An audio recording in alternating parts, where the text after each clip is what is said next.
ആഗോളതലത്തിലെ അനിശ്ചിതാവസ്ഥയിൽ നിക്ഷേപകർ അഭയം കണ്ടെത്തുന്ന സുരക്ഷിത നിക്ഷേപം എന്ന സ്വർണത്തിന് പോലും ഇപ്പോൾ കാലിടറുന്ന കാഴ്ചയാണ് കാണുന്നത്. പശ്ചിമേഷ്യയിലെ ഇറാൻ-US സംഘർഷം കൂടുതൽ സങ്കീർണമായി തുടരുമ്പോൾ അന്താരാഷ്ട്ര വിപണിയിൽ സ്വർണ്ണവില കുത്തനെ ഇടിഞ്ഞ് 6 ആഴ്ചത്തെ ഏറ്റവും താഴ്ന്ന നിരക്കിൽ എത്തിയിരിക്കുകയാണ്. മിഡിൽ ഈസ്റ്റിൽ യുദ്ധം പടരുമ്പോഴും സ്വർണ്ണവില താഴേക്ക് പോകാൻ ചില കാരണങ്ങളുണ്ട്.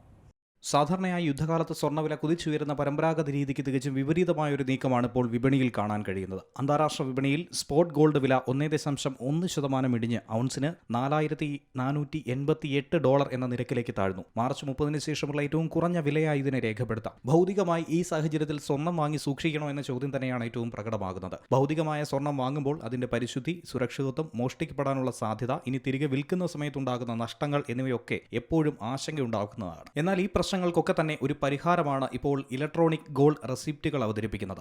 ഇലക്ട്രോണിക് ഗോൾഡ് റെസിപ്റ്റ് എന്നത് യഥാർത്ഥ സ്വർണത്തിന്റെ ഉടമസ്ഥാവകാശം വ്യക്തമാക്കുന്ന ഒരു ഡിജിറ്റൽ രേഖ കൂടിയാണ്. സെബിയുടെ അംഗീകാരമുള്ള വോൾട്ട് മാനേജർമാരുടെ സുരക്ഷിതത്വത്തിലാണ് ഇതിനാധാരമായ ഭൗതിക സ്വർണം സൂക്ഷിക്കുന്നത്. ഇതിന്റെ ഏറ്റവും വലിയ സവിശേഷത എന്നത് കുറഞ്ഞ തുകയ്ക്ക് നിക്ഷേപം നടത്താം എന്നുള്ളതാണ്. നിലവിൽ ഇന്ത്യയിൽ ഡിജിറ്റൽ സ്വർണ്ണ നിക്ഷേപത്തിന് മറ്റു പല മാർഗങ്ങളും മുന്നിലുണ്ട്. ഗോൾഡ് ETFകൾ, സ്റ്റോക്ക് എക്സ്ചേഞ്ചുകൾ വഴി ട്രേഡ് ചെയ്യുന്ന സ്വർണ്ണവിലയെ അടിസ്ഥാനമാക്കിയിട്ടുള്ള സെക്യൂരിറ്റികളാണിത്. എന്നാൽ ഇത് നേരിട്ട് ഭൗതിക സ്വർണ്ണമാക്കി മാറ്റാൻ കഴിയില്ല, അതിനുള്ള പരിമിതികളുണ്ട്. ഇനി ഇതുപോലുള്ളതാണ് സോവറിൻ ഗോൾഡ് ബോണ്ടുകൾ. ഗവൺമെന്റ് ഗ്യാരണ്ടിയുള്ള ബോണ്ടുകൾ കൂടിയാണിവ. നിശ്ചിത പലിശ കിട്ടുമെങ്കിലും ഇതിന്റെ കാലാവധി 8 വർഷമാണ്. ഇനി ഗോൾഡ് EGRകൾ, ഡിമാറ്റ് അക്കൗണ്ടുകളിൽ സൂക്ഷിക്കുന്ന ഈ ഡിജിറ്റൽ സ്വർണം ആവശ്യമെങ്കിൽ എപ്പോൾ വേണമെങ്കിലും യഥാർത്ഥ സ്വർണ്ണമാക്കി മാറ്റാൻ കഴിയും. ഇതാണ് ഇതിന്റെ പ്രധാനപ്പെട്ട സവിശേഷത.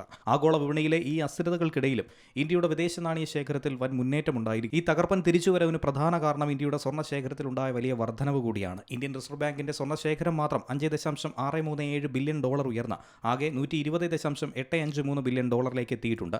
ഈ സാഹചര്യത്തിൽ കൂടിയാണ് സ്വർണ്ണത്തിന് പകരം ഡിജിറ്റൽ ഗോൾഡ് എന്ന ചിന്തയിലേക്ക് കൂടി മലയാളികളെ പ്രേരിപ്പിക്കുന്നത്. Business desk, Zee Malayalam news.